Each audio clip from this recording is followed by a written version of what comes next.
Your Excellencies, Your Eminences, ladies and gentlemen, on behalf of the International Dialogue Center KAICIID and our partners, the European Council of Religious Leaders, Religions for Peace, Europe, and our supporter, Odir, the OSCE's Office for Democratic Institutions and Human Rights, it is my pleasure to welcome you to the high-level dialogue on social cohesion, which is part of the European Policy Dialogue Forum 2021 in Lisbon. My name is Aleksandra Đurić-Milovanović, and I'm the project manager of the Network for Dialogue at the International Dialogue Center KAICIID. Together with my colleague, Pap Juf, we will be the MCs during the high-level dialogue on social cohesion. Please note that this introduction, like all other sessions, is recorded and made available on the online platform of the forum. In addition, plenaries and one panel discussion are also live-streamed on KAICIID's YouTube channel. It is my pleasure to welcome also all participants who are joining us virtually. We are pleased to have you. The high-level dialogue on social cohesion focuses on countering hate speech efforts in Europe by strengthening cross-sector collaboration between religious and belief actors and policymakers. Physically and virtually, the forum brings together more than 150 participants from 30 European countries, including policymakers, representatives of religious communities from 7 faiths, members of civil society, academics, and practitioners. We are particularly interested in how faith-based actors and religious leaders can contribute to that conversation and actively engage with policymakers and experts on the topic of hate speech. Having this in mind, we would like to introduce the main partners and supporters of the high-level dialogue on social cohesion. We are delighted to invite the main convener and have His Excellency Faisal bin Muaammar, Secretary General of the International Dialogue Center KAICIID, to provide the words of welcome to all of you. Our Secretary General is a big believer in the European Policy Dialogue Forum and has been very supportive in all preparatory work, which we highly appreciate. Your Excellency, you have the floor.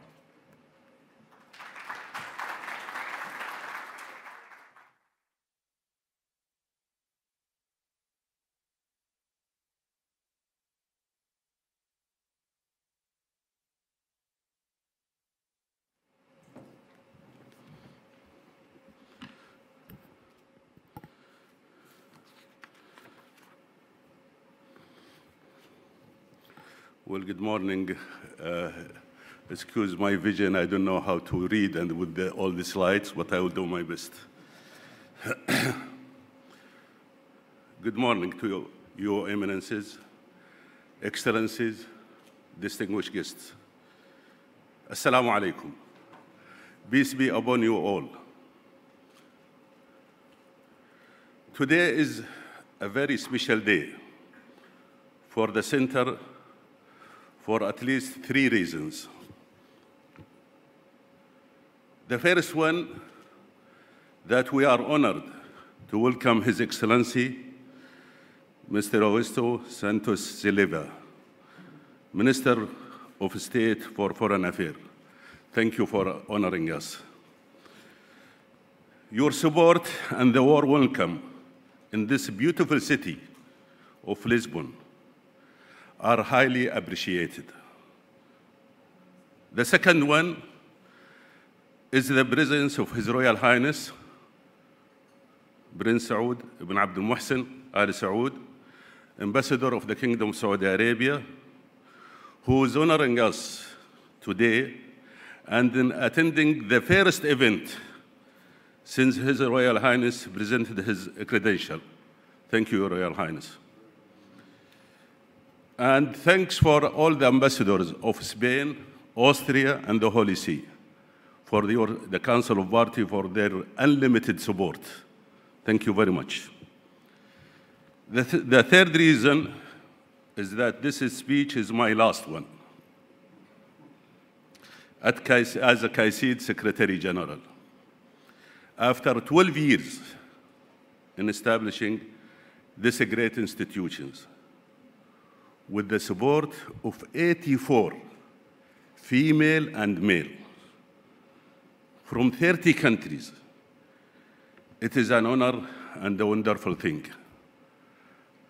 And it is too emotional sometimes to leave part of your heart, but it's really something we have to do. As I was thinking about this many times, my family need me for the rest of my life. I would also like to welcome our esteemed board member, His Eminence Metropolitan Emmanuel of Chalcedon. He was really trying to join us. Unfortunately, he is not feeling well this morning. So he called us. He's trying to deliver his speech. I don't know if he can do it or not. Also, I would like to thank, and we are going to hear a recorded message from Her Excellency Margaritis Schinas, President of the European Commission, for promoting our European way of life. And I would like to thank our BOD member, Reverend Richard Sidworth, who joined us. Thank you very much for coming to support us. It is our good fortune also, it is our good fortune to also have our esteemed partners, Reverend Dr. Thomas Wipf, President of the European Council of Religious Leaders, Religion for Peace. Thank you, Dr. Thomas. And Dr. Kishan Manoka, Head of the Tolerance and Non-Discrimination of the Office of Democratic Institution and Human Rights Deliver. Thank you, Doctor. Ladies and gentlemen, I welcome you all to our hybrid high-level dialogue on social cohesion. Today we are, for the first time, seeking to connect policymakers and religious actors from across Europe to look at the different challenges to the peace and solidarity of our societies. And particularly, the aim is to reflect on how and what ways these two sectors can benefit from closer contact, from dialogue, and sometimes from cooperation to support the goals of peace, equality, and safety they have in common. This is affirmed in our theme today, countering hate speech in Europe by strengthening cross-sector collaboration between religious or belief actors and policymakers. Hate speech comes in diverse shades and forms of expression, offline and online, aimed at humiliating, vilifying, and inciting hatred against a particular group of people. As we all witnessed over the last decade, the spread of hatred and hate speech has intensified in many corners of the world, and its regulation presents a conundrum for many countries across the globe. An underlying concept, key concept that we all know in the global, regional, and national effort to counter hate speech is that the daily concern of people everywhere is their quality of life, which is intimately connected to the value system in which they live. It is a very essential issue. To make things worse, the global pandemic has intensified hate speeches, a serious problem to begin with in Europe and in many parts of the world. Anti-Semitism, anti-Muslim xenophobia sentiment are on the rise in many parts of the world, fueled by intolerance and polarization. Citing our dear friends, the UN Secretary General, Antonio Guterres, who said, "We must act now to strengthen the immunity of our society against the virus of hate." I think we need a new vaccine like what we had, for the COVID-19.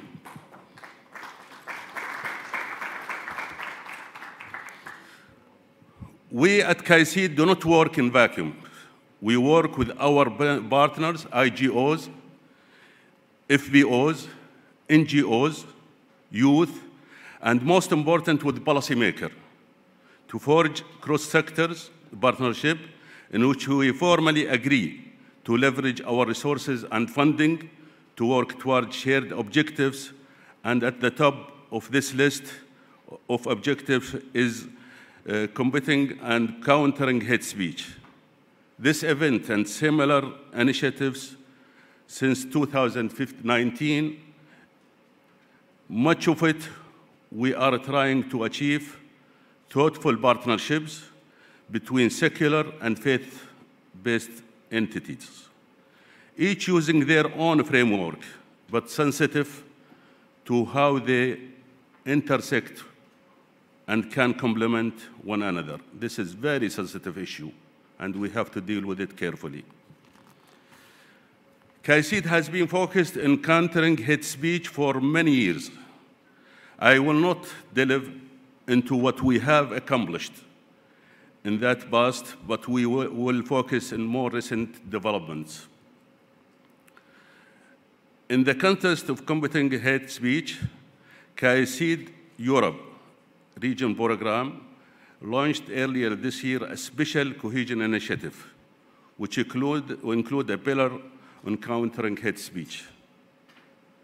KAICIID and the European Council for Religious Leaders, Religion for Peace, with the kind support of the Office for Democratic Institutions and Human Rights, organized a consultation to explore the role of interreligious, intercultural, and cross-sector collaboration in the prevention of hate speech.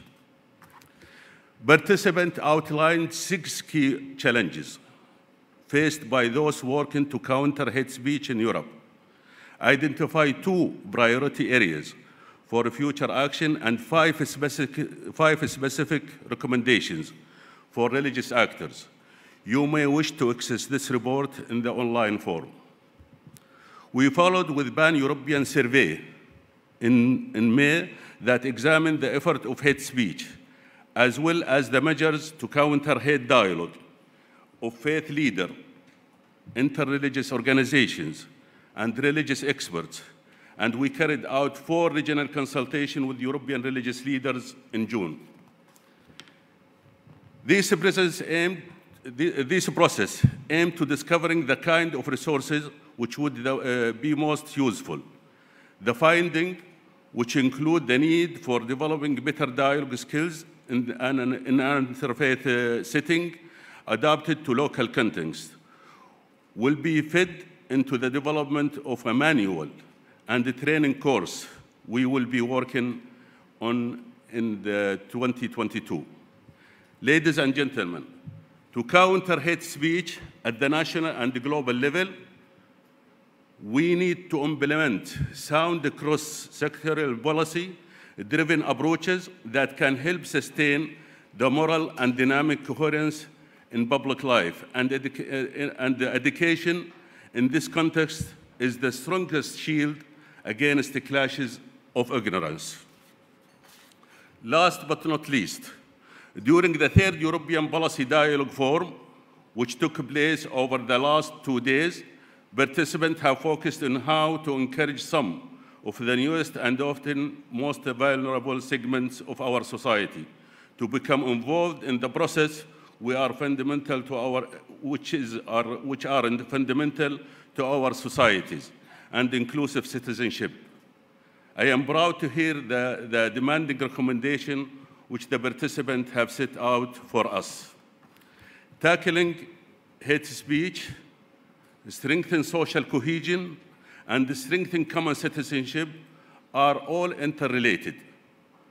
They intersect and reflect complex processes that are manifested in different ways, in different cultures and contexts. We are convinced that if we listen to one another, to listen to another's views, and take to another needs and strength, we will be more effective and build a stronger framework for a united, diverse, and flourishing European and worldwide and global society. Your Excellency, Your Royal Highness, ladies and gentlemen, thank you very much. And it is the most heated place where I am standing because of this light. Sorry about this.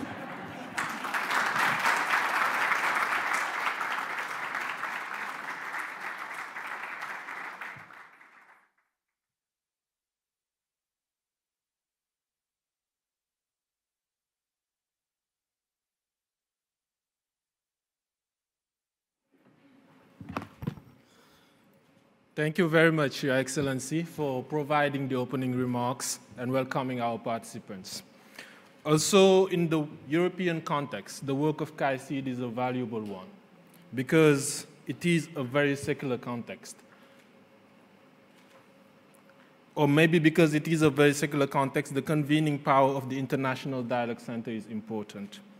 We are very pleased to have Reverend Dr. Thomas Wipf with us, the President of the European Council for Religious Leaders, Religions for Peace Europe. Congratulations to the new office in Berlin. It will surely even further strengthen your work. Reverend Thomas Wipf has been accompanying closely KAICIID's Europe region team and its work on countering hate speech. We appreciate that. Reverend Wipf, you have the floor.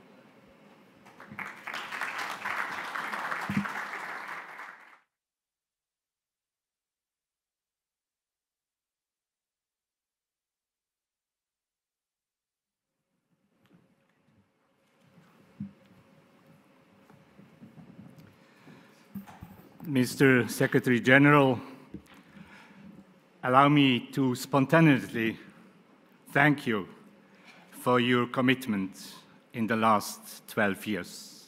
It was, for me and maybe for others, a surprise.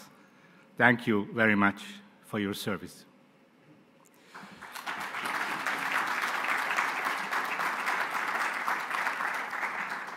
Distinguished participants and speakers, dear friends, I'm pleased to greet you also on behalf of the European Council of Religious Leaders, Religions for Peace Europe. As you may know, Religions for Peace International has been a global network for 50 years of the majority of all religious traditions on all continents, with around 100 national interreligious councils and a broad network of regional and local grassroots initiatives. As mentioned just 2 weeks ago, Religions for Peace Europe was founded with his legal headquarters in Berlin and his Secretariat General in Winchester, UK. Religions for Peace Europe brings together the 4 working areas or co-committees: European Women of Faith Network, European Interfaith Youth Network, the European National Interreligious Bodies, and the European Council of Religious Leaders. I'm a Swiss Protestant Reformed theologian and have the honor to serve as President of ECRL and Religions for Peace Europe. We would like to thank KAICIID and especially the great team of the Europe desk and all staff members for the initiative and the very good cooperation. We are grateful and for the large number of committed participants who contribute with their experiences, visions, and concrete ideas, I hope, on the topic of today's dialogue. Allow me two brief remarks on the subject of religious actors and countering hate speech in Europe. First, despite all the difficulties in defining the term hate speech, We have already talked about this over the past 2 days. It seems important to me that we take a comprehensive, holistic approach of hate speech. This corresponds most closely to the definition of the UN, which names hate speech based on ethnicity, race, color, gender, or other identity factors, such as religion. But of course, we have to think about other drivers of hate speech, populism, as mentioned by the Secretary General, the challenges of the pandemic, LGBT, and others. We should keep this in mind, I guess, when our dialogue today is particularly focused on hate speech towards migrants and refugees. And secondly, talking about the responsibility of religious actors, together with many other actors represented in today's dialogue, it might be a good advice to look in the mirror first, I think. Religions are, in reality, and I think we have to be honest, quite often in a kind of competition with one another for various reasons. Concern for our own tradition, instrumentalization of religion for political or nationalist interests make it urgent that we always become aware how we speak about others. Asking ourselves how we talk about people and traditions that are not ours. I guess it's a self-examination. Do we speak about one another with respect? Interested, really interested in getting to know one another? With trust, openness, or with rather negative feelings and connotations? Religious actors, leaders, believers are well advised to remain humble, thinking of themselves and their credibility, to stand up for peace and reconciliation against hate speech with love and clear determination. In this sense, dear friends, being honest with ourselves, we can do a lot more together, guided by the common sources of peace of our religious traditions, which bring us together as courageous people in commitment to our world and the peaceful coexistence with all of creation. Thank you.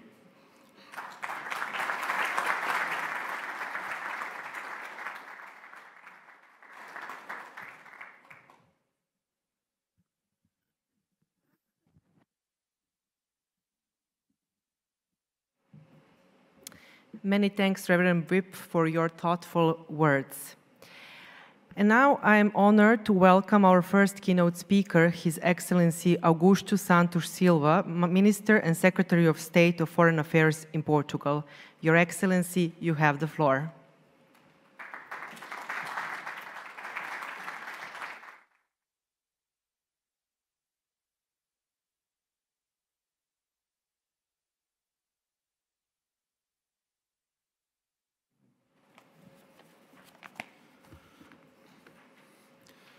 Dear participants, at the outset, I would like to thank and congratulate KAICIID, the Network for Dialogue, the European Council for Religious Leaders, and the OSCE for co-organizing this timely event, to which Portugal is honored to be associated to and to host here in Lisbon. Thank you very much for the invitation to participate in this session. Unfortunately, I will have to leave since the cabinet meeting has already started, and as we are now entering in the final steps of our negotiations on budget, it is very important that all the ministers can attend the cabinet meeting. Portugal is a multi-religious society. Most of our population is Catholic, but we have important communities of Protestant, Orthodox, Muslim, Jewish believers, and people related to other religions, as well as non-believers and agnostic individuals. And we host, since 2015, very proudly, the headquarters of Imamat Ismaili. As a secular state, we acknowledge and respect pluralism, and we take it as an element that enriches society. In our view, religious pluralism enriches a society. And we are proud for being a platform that fosters dialogue amongst religions and cultures. The right to freedom of thought, freedom of conscience, freedom of religion or belief is a fundamental right of every human being, and a constitutional right, a basic constitutional right in Portugal. All religions, I reiterate, all religions or beliefs are equally recognized before our law.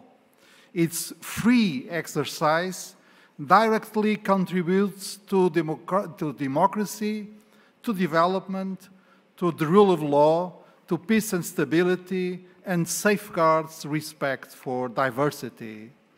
It's a very important social drive of the sense of community that we need so much. Being a country strongly committed to upholding international law and human rights, including those of migrants and refugees, it is with no surprise that Lisbon is home of the North-South Center of the Council of Europe, and that Portugal maintains an active role in initiatives such as the Alliance of Civilizations, for example, for which our former president, Jorge Sampaio, was the first High Representative. Ladies and gentlemen, since the beginning of times, humanity has been on the move. Mobility is a constant trait of human history. Some people move in search of new economic opportunities. Others move to escape armed conflict, persecution, terrorism or poverty, food insecurity, or human rights violations and abuses. In this era of increased global migration, and during a time of general economic difficulties following COVID-19 pandemic, those viewed as foreign or of different religious or beliefs or ethnic origins are more vulnerable than ever, as they can be easily targets of blame and anger for political, economic, and societal ills. So we must protect these especially vulnerable people. Many tens of thousands of migrants and refugees are dramatically exposed to different kinds of violence and human rights abuses. We witness around the world exacerbated hate speeches, populist political rhetoric, and negative political and social narratives promoting and exploring the fear to those who are seen as foreign or different of us. In what concerns migrants and refugees in particular, xenophobic and racist speeches and actions, along with other forms of violence, have a tremendous impact on already vulnerable target people, many of them traumatized by risky journeys to where they expected to be safe. Political leaders have, hence, a critical responsibility in addressing the issue with the right negatives, in providing correct data, and in contradicting wrong perceptions so often widespread. As a matter of fact, diversity, ethnic diversity, national diversity, religious diversity can contribute and does contribute to economic growth and to human development in host countries. Cultural diversity enriches societies and fosters knowledge, builds bridges and an understanding of a wider world. A world that belongs to all of us, not only to a few of us. Public education, awareness campaigns, and promotion of intercultural and interreligious dialogue are also paramount to create positive narratives that uphold solidarity, mutual respect, and a culture of tolerance and dialogue. Combating hate speech and fighting racism, racial discrimination, xenophobia, and related intolerance is something that concerns all of us, state, institutions, churches, communities, and individuals. First of all, we must recognize that political discourse matters. How refugees and migrants are considered in national imaginaries, and how foreigners or people with different religious beliefs are approached in the political discourse and action matter. Secondly, it is fundamental to condemn without any reservation all manifestations of xenophobia and discrimination, whatever the target is, and all acts of intolerance, incitement, harassment, or violence against persons or communities based on the fact that they have different religious views or they are foreigners, may it be against a refugee, an asylum seeker, a stateless person, or a migrant. Thirdly, we need to put in place solid integration policies and pathways that would grant long-term protection, such as expanding humanitarian admission mechanisms to refugees, developing additional admission routes to migrants, regular, safe, legal routes to migrants, labor mobility schemes, and certainly academic scholarships. We are doing our part. Portugal has granted refugee status to nearly 3,000 people resettled under the European Union program to relocate refugees. We have welcomed yesterday another group of 43 Afghan citizens that were in Greece, adding to around 60 individuals that we had already hosted, including unaccompanied minors that are already in Portugal. Portugal has welcomed more than 250 Afghan refugees, and we are hoping to be able to receive many more. However, hosting refugees and welcoming migrants is not enough. Portugal is also committed to providing educational and job opportunities and facilitating integration. In this context, we believe that education is a very powerful tool for personal development, inclusion, and participation.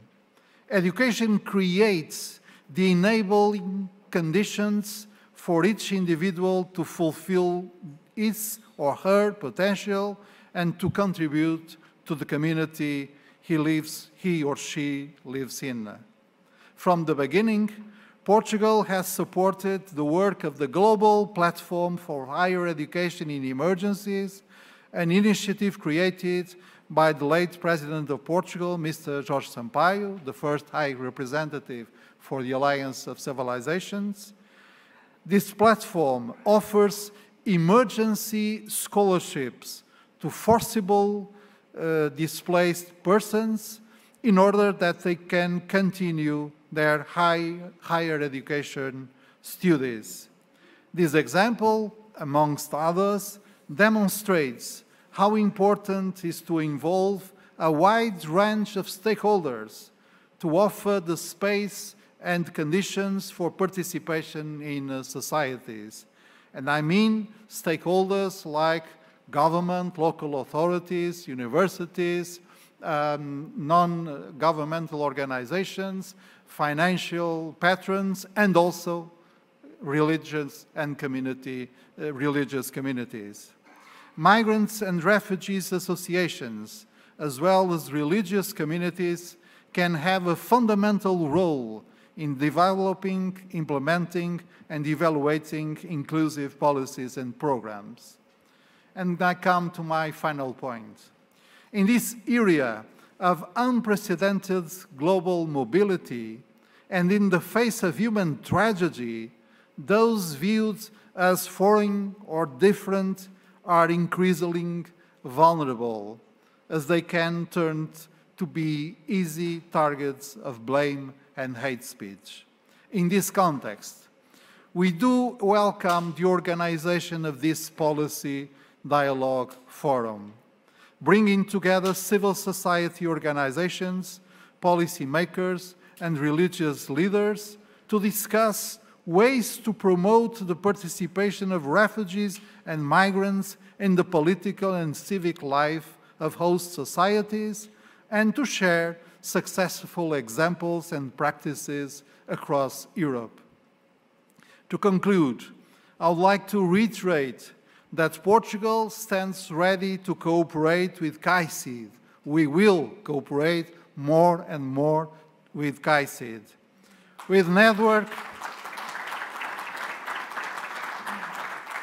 we also stand ready to cooperate with the Network for Dialogue and European Council for Religious Leaders in their work towards promoting respect for diversity, fostering intercultural and interreligious dialogue and understanding, as well as combating the use of religion as a justification for violence. It never is a justification for violence and persecution, and in finding solutions that translate genuine solidarity and a collective commitment to a shared responsibility towards our common humanity.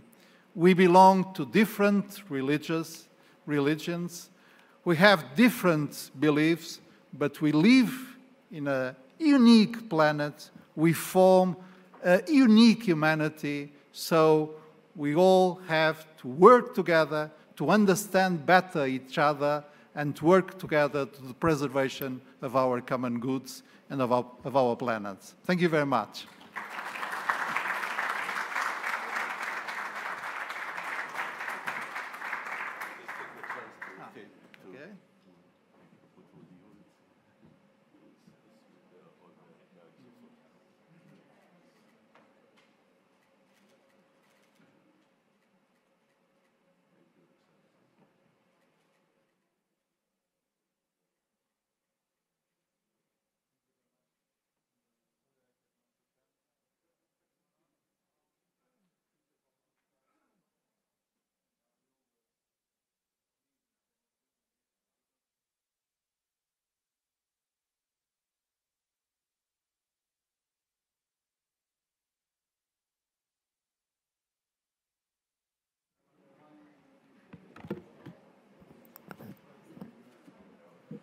Thank you very much, Your Excellency, for delivering the keynote remarks and for introducing the most relevant issues of hate speech, but also an overview on migration and mobility situation worldwide and in Portugal, emphasizing the importance of religious diversity and cooperation. Next, we are delighted to have Dr. Kishan Manoka from Odir, the OSCE's Office for Democratic Institutions and Human Rights, with us. First of all, congratulations on celebrating 25 years of Odir. Dr. Manoka also has been very actively engaged with us. His thoughtful feedback and comments allowed us to learn ourselves a great deal. Thank you for that, Dr. Manoka, and the floor is yours.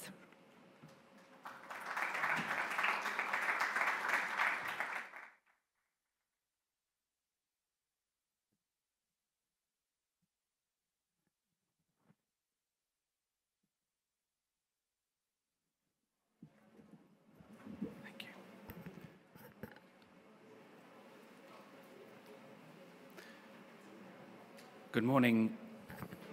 Good morning, everyone. Excellencies, Eminences, dear colleagues and friends. It gives me great pleasure to represent the OSCE's Office for Democratic Institutions and Human Rights at this wonderful occasion. And at the outset, I really want to say how much of a pleasure it is to finally be able to come together in person and to experience the unique interactions that being together in person provides. I also conscious that we are joined on this occasion, as we have been over the last few days, by many friends and colleagues from around Europe and indeed around the world online. And hopefully, in due course, we can all come together as a larger group of people as we navigate through what we hope are the closing stages of this world-encircling pandemic. As you may be aware, Odir, which is the acronym for the OSCE's Office for Democratic Institutions and Human Rights, is mandated to assist the participating states of the OSCE to build equal, inclusive, and cohesive societies grounded in respect for everyone's human rights and fundamental freedoms without distinction in the vast OSCE region. So, therefore, hate speech, intolerant and discriminatory discourse strikes at the very heart of this work, and helping to build, to sustain, to operationalize partnerships, networks, coalitions among all relevant stakeholders to combat, to counter hate speech, to address its root causes, and to build community resilience to it is a core part of ODIHR's mission. So this high-level dialogue on social cohesion, with a particular focus on the collaboration of religious actors, leaders, with policymakers to address hate speech, and the European, as part of the third European Policy Dialogue Forum, and the excellent discussions we enjoyed in the past few days on the question of the inclusion of refugees and migrants in their host societies is most welcome, most timely, and ODIHR is delighted to support this and congratulates the Dialogue Center KAICIID and the European Council of Religious Leaders, Religions of Peace, on bringing this about. And if anything, if we have the past few days to go by with the purposeful discussions, the recommendations, we really look forward to excellent discussions during this third day together. I want to say at the outset, and I really don't want to take up too much time because we have many others to speak and a lot of work to do today, but I wanted to say that ODIHR has come to believe, come to understand that under the right conditions, under the conditions that enable their meaningful participation in society, religious actors, whether it be religious leaders, religious communities, faith-based, faith-inspired organizations, do make a decisive contribution to addressing the manifold, interlinked, pressing challenges of our time, whether it be social, economic, environmental, humanitarian, human. In fact, their contributions can be civilizational. So that is why ODIHR, in line with its mandate, strives to take forward work to advance the human right to freedom of religion or belief for all in the OSCE region, because it is FORB, together with other human rights, that provides, guarantees the entry point into the public sphere of religious or belief communities to make their contributions on an equal footing with all social actors.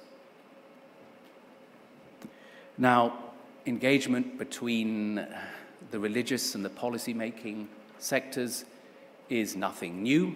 We haven't invented it at this event. It has been going on for many, many years. And including, of course, in Europe at all levels of European society, but it still feels sometimes like a compartmentalized, niche sort of activity. And one in need, if I may say so, of both political and spiritual energizing, if it is to realize its full potential. I wanted to just say two things in relation to this ongoing collaboration between the religious sector and the policy-making sector, so-called secular policy-making sector. One is engagement with the religious actors. We know that the religious sector is broad, it is deep, and it is complex. And although Odir has indeed worked with national and international religious figureheads who provide visible leadership to thousands, sometimes millions, we also do not underestimate the extraordinary impact of local leaders and individuals of capacity in religious communities, in various settings, including men, women, and youth. So Odir has not found, and I say in quotes, the term religious leaders, then to be a homogeneous group.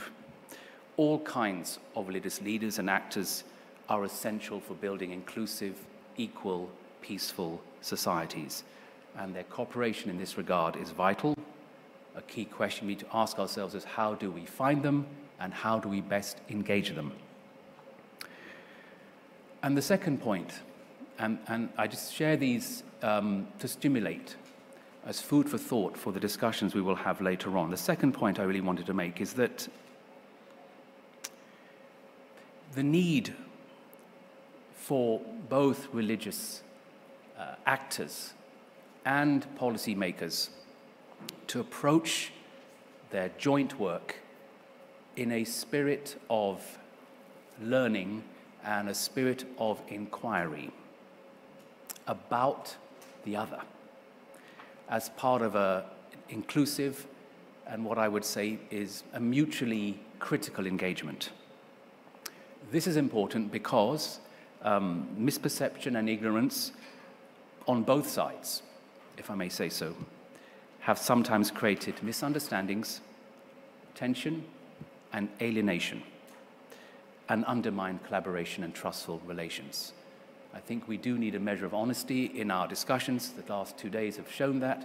I'm sure we'll carry on in that same spirit. So in that spirit of honesty, many things, of course, can be said. I will just want to make one particular point in this regard, because a misapprehension still abounds on the part of secular policymakers that religious actors just do religion or engage in the public square to win converts. Now, I should point out that this mistaken view is born more out of ignorance than ill intent.